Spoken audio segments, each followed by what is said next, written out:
Salam sehat anak-anak ibu semua kelas 11 IPA dan IPS. Ibu berharap masih semangat belajarnya ya nak ya, walaupun masih dalam situasi yang belum memungkinkan kita untuk bertatap muka ya. Nah, sekarang kita masuk ke materi yang berikutnya. Kita akan membahas tentang cabang yang kedua dalam seni budaya, yaitu seni musik. Nah, seni musik ini siapa di sini yang suka musik? Ibu berharap ada beberapa yang suka musik ya, walaupun musik itu banyak, bisa dalam bernyanyi, bisa dalam bermain musik ya. Jadi nggak semua orang dapat bermain musik, tetapi semua orang bisa bernyanyi ya. Kalau masalah bagus atau tidak bagusnya itu urusan belakangan. Jadi tidak ada di sini yang tidak bisa bernyanyi selama manusia tersebut bisa menghasilkan suara yang dikeluarkan dari mulut. Jadi itulah yang disebut dengan bermusik. Nah, masih bersama dengan Ibu Fitri Sinaga di sini. Masuk ke materi yang berikutnya, yaitu bagaimana yang kamu ketahui tentang pengertian musik ya. Musik di sini dapat dihasilkan oleh vokal ataupun pita suara, dan bisa dia juga bersumber dari alat musik. Jadi musik mengeluarkan suatu bunyi ya, bunyi yang dihasilkan oleh suara ataupun oleh alat musik. Nah, musik sebuah hasil karya yang sangat mengagumkan, yang bisa dikatakan tidak terpisah dari kehidupan manusia. Makanya tadi ibu bilang semua manusia itu bisa bernyanyi. Jadi ibu kalau paling malas kalau ada siswa, yuk nyanyi satu-satu ke depan. Biasanya kan kalau tidak situasi seperti ini, ibu sering tuh menyuruh anak didik untuk praktek nyanyi ke depan. Terus ibu paling nggak suka kalau aku nggak bisa nyanyi bu gitu. Tidak ada manusia yang nggak bisa menyanyi, semuanya bisa menyanyi. Masalah bagus atau tidak bagusnya suara itu masalah belakangan gitu. Jadi makanya ada orang nggak bisa hidup tanpa musik, gitu kan. Aku nggak bisa tidur kalau nggak dengerin musik, gitu. Jadi seperti ada yang kurang gitu dalam kehidupan ini ketika kita tidak mendengarkan suatu musik gitu. Apalagi orang kan berbeda-beda kesukaannya. Ada dia yang suka musik pop, ada yang suka musik klasik, ada yang suka musik band gitu kan.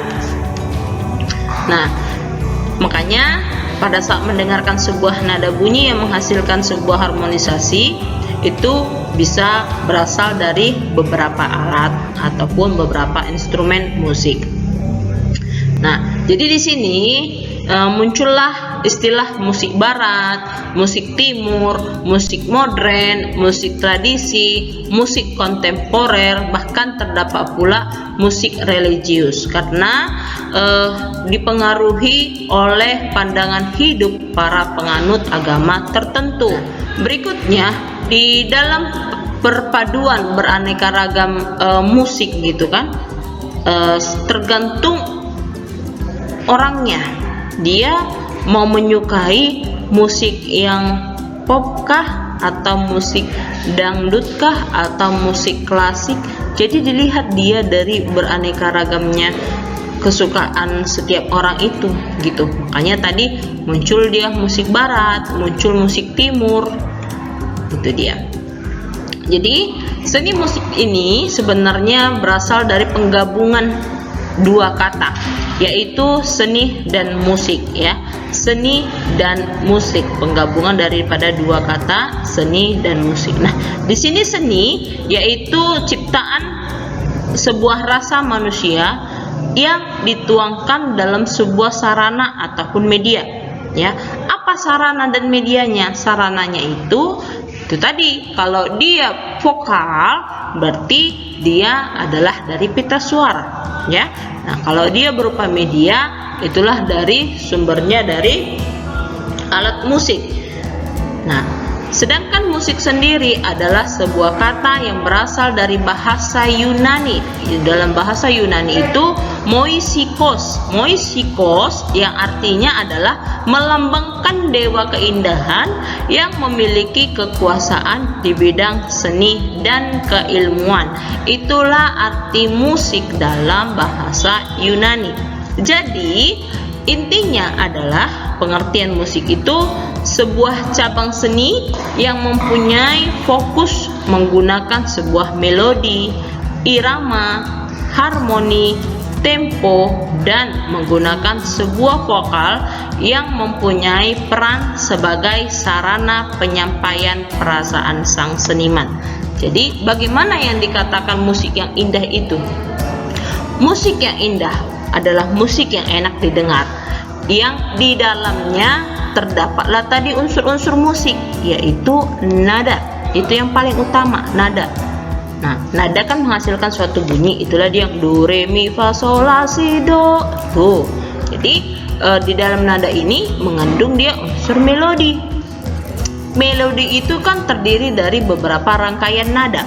Itu dia maksudnya melodi. Berikutnya di sini ada beberapa pengertian musik menurut beberapa para ahli. Ini hanya sebagian sedikit saja, Ibu kasih contohnya. Yang pertama itu adalah menurut Aristoteles. Menurut si Aristoteles, karya musik merupakan sebuah tuangan kemampuan serta tenaga penggambaran yang berawal dari sebuah gerakan rasa yang dalam satu deretan melodi atau nada yang memiliki suatu irama. Itu dia di situ pengertian musik menurut Aristoteles. Berikutnya ada menurut Aji Putra, mengatakan bahwa musik tersebut adalah sebuah bunyi teratur yang bukan hanya bersifat moral normatif, namun juga diakui selaras oleh para pakar ahli fisika. Baru yang ketiga, menurut Scialado. Scialado mengartikan bahwa musik itu suatu wujud yang hidup dari sebuah kumpulan ilusi dan lantunan suara. Yang lebih jelasnya menyatakan bahwa sebuah alunan musik serta nada memiliki jiwa yang dapat menggerakkan isi hati si pendengar musik. Baru yang keempat ada menurut Seleksi Sograper. Dia mengatakan bahwa seni yang mempermadukan unsur ritmis dari beberapa nada vokal sehingga terjadilah suatu melodi dan harmoni yang sangat indah. Baru menurut si Jamalus, pengertian musik itu adalah suatu yang menghasilkan sebuah hasil karya seni yang berupa bunyi. Berikutnya ketika kita sudah memahami arti dari musik itu apa, kita harus tahu juga fungsi daripada seni musik itu apa. Seperti yang Ibu katakan tadi, coba dulu kalian bayangkan kalau kehidupan kita ini tidak ada musik. Seperti Ibu gitu kan, satu hari aja kalau nggak dengar musik itu rasanya seperti ada yang kurang. Karena kebetulan kan jurusan saya kan seni musik gitu. Jadi kalau nggak dengar satu hari musik aja udah nggak enak rasanya jiwa raga ini. Jadi apa fungsi seni musik dalam kehidupan kita? Yang pertama ada 8 fungsinya, yaitu seni musik sebagai sarana pengekspresian diri.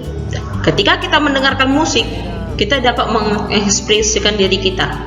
Ya, kalau musik itu girang, pasti wajah kita pun girang. Ya, kita pasti bersemangat. Coba kalau kita menyanyikan mendengarkan musik yang membuat kita sedih, pasti ekspresi kita pun akan menunjukkan wajah yang sedih gitu. Baru yang kedua, tujuannya itu sebagai sarana hiburan. Ya, ketika teman kita lagi bersedih, ya kita dapat menyanyi untuk dia, atau kita dapat membuka musik untuk biar bisa dia dengar. Baru yang ketiga, fungsi seni musik sebagai sarana terapi. Yang keempat, sebagai sarana upacara. Yang kelima, sebagai sarana komersial. Yang keenam, sebagai sarana pendidikan. Yang ketujuh, sebagai pengiring tari. Yang terakhir, manfaat musik sebagai sarana komunikasi. Ya, sebagai sarana komunikasi antara dua arah. Demikianlah penjelasan yang dapat Ibu jelaskan secara singkat mengenai materi kita yang ketiga pada hari ini. Dan silakan seluruh materi yang Ibu jelaskan tadi salin kembali ke buku catatannya, dan ingat di sini ada penugasan yang ketiga. Jelaskan secara singkat apa yang kamu ketahui tentang kedelapan fungsi musik tersebut. Jadi kan tadi kan Ibu sudah ada menjelaskan beberapa paparan penjelasan tentang musik-musik, fungsi musik dari yang kedelapan tadi. Jadi yang tujuan manfaat musik yang kedelapan itu kamu jelaskan penjabarannya. Itu dia maksudnya di situ ya nak. Sudah mengerti ya? Ibu berharap kamu mengerjakan dengan baik dan tetap semangat belajarnya. Sampai jumpa.